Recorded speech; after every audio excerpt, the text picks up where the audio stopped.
अमर अकबर को लारकाना, ये शराब का गुत्ता खुला हुआ है। कोरोना वायरस उरूज पे लारकाना में ईद का तीसरा दिन है।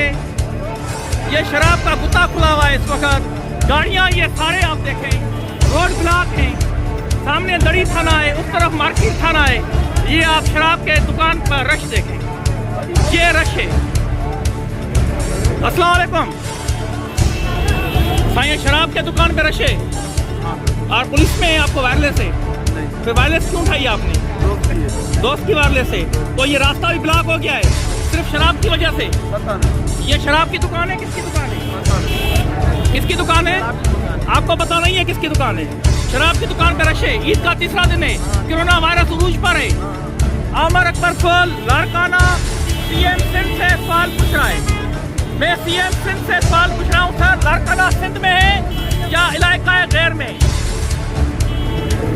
लारकाना सिंध में है या इलाका गैर में? क्या कोरोना के ये शराब पे रश है?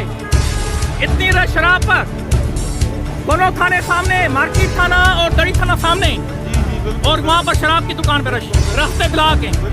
थैंक यू जी। अमर अकबर को लारकाना।